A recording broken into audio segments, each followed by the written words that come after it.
పరకాల పరిస్థితి ఉందని. పరకాల కూడా దరిద్రమైన నాయకుడు తయారైంది. 75 ఏళ్ళ ముసలోడు మన నాయకుడికి వచ్చిండు 2 గాళ్ళు అందుకున్నాడు. పాత ఎమ్మెల్యే ఎక్కనే ఈ ఒక్కసారి నన్ను గెలిపి వచ్చేసారి నీకే వదిలిపెడతా అని చెప్పిండు. మరి నాకు నమ్మకం ఉన్నది రేపు మీ కొండా సుష్మా పటేల్ పరకాలకు ఈ 10 రోజుల్లోనే వస్తుంది. మరి వచ్చింది ఈయనే ఉన్నది. మరి వాళ్ళకు కూడా ఇబ్బంది జరగకుండా ప్రతి నెలలో 1 వారం కంపల్సరిగా మరి వారు ఇబ్బంది ఉంటుంది. మా సుస్మిత గారు నా బిడ్డ మరి కొండమూర్లికి మాత్రం ఇవే నామినేటెడ్ పోస్టులు వస్తాయి. జెడ్పీటీసీలను గెలిపించుకోవాలి, ఎంపీటీసీలను గెలిపించుకోవాలి, కార్పొరేటర్ని గెలిపించుకోవాలి, మళ్ళా పైసలు ఇవ్వాలి, ఓట్లు వేయించుకోవాలి. నేను నా పని ఇదే. నేను ఎందుకంటే దేవుడు ఎవరికైతే రాసి పెట్టినాడో అదే జరుగుతుంది. కాబట్టి మీరందరూ మరి మా కుటుంబాన్ని 45 ఏళ్ళ బట్టి దీవిస్తారు.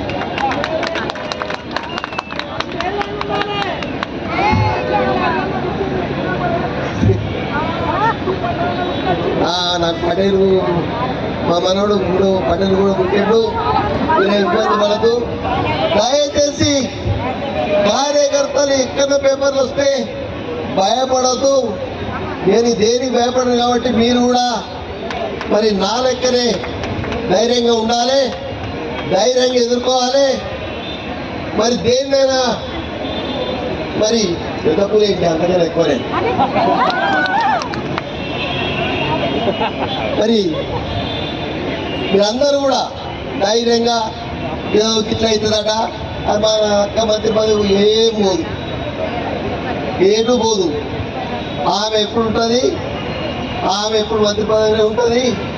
ఆమె మీకు సేవ చేస్తుంది, మరి మీకు ఫండ్స్ శాంక్షన్ చేస్తుంది, మీ వెనుకనే ఉంటుందని తెలియజేస్తూ ఇలా రాహుల్ గాంధీ గారిని మరి ఈ వేదిక నుంచి చెప్తున్నా వారికి శుభాకాంక్షలు తెలియజేస్తూ ఆ అల్లాను మరి ఆ దేవుళ్ళను మరి అందరూ కూడా ఆయనే ప్రధానమంత్రి కావాలని మీరందరూ ప్రార్థించాలని కోరుకుంటూ ముగిస్తున్నారు.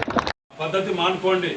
ఎవరే కానీ పార్టీకి లోపడి ఉండాలి, పార్టీకి కట్టుబడి పనిచేయాలి. మీ కష్టం సుఖం మీద ఉంటే అధిష్టానం ఉంటుంది, మీద పోయి చెప్పుకోవాలి. అంతేగాని ప్రతిదానికి ఏది రోడ్డు మీద పడి నేను ఏదో చెప్తే ఏదో ఎవరినో ఏదో అనుకుంటే ఇదైతే అనుకుంటే అది మంచి పద్ధతి కాదు. ఒక బాధ్యత గల ఉండి కూడా అలాంటి వ్యవహారాలలో మంచి చెడు ఆలోచించాలని మేము చెప్తున్నాం. పార్టీకి నష్టం జరగదా? ఎస్, బరాబర్ జరుగుతున్నది. ఫస్ట్ ప్రజలు ఏమనుకుంటారు, ఇన్ని కోట్లు ముఖ్యమంత్రి రేవంత్ రెడ్డి గారు తీసుకొచ్చి ఆడ ప్రెస్ మీట్ పెట్టి 1000 కోట్లు తీసుకొచ్చి ఇస్తే ఇదా మనం చేసుకునేది? మేము అధిష్టానాన్ని కూడా రిక్వెస్ట్ చేస్తున్నాం. మేము ఎక్కువ మోయదాల్చుకోలే ఈ పాపాలని. మీరు కూడా ఆలోచన చెయ్యాలి. అధిష్టానాన్ని రిక్వెస్ట్ చేస్తున్నాం మేము ఇప్పటికి కూడా. ఎందుకంటే ఇది చూస్తూ పోతుంటే ఎక్కడ ప్రతి కాన్స్టిట్యున్సీలో ఒకళ్ళు వెళ్ళి ఎవరి కోసం ఇది? పొద్దుగా లేస్తే ఒక్కొక్కరు సన్న బియ్యం అని 500 బోనస్ అని ఇటు పోతే ఇందిరమ్మ ఇండ్లు అని ఎవరి కష్టాలలో వాళ్ళు పట్టుకొని కాన్స్టిట్యున్సీలలో గల్లీలా పొద్దుగా లేస్తే లేబర్ అట్ట మీద వెళ్ళట్టు పోయి తిరుగుతున్నాం.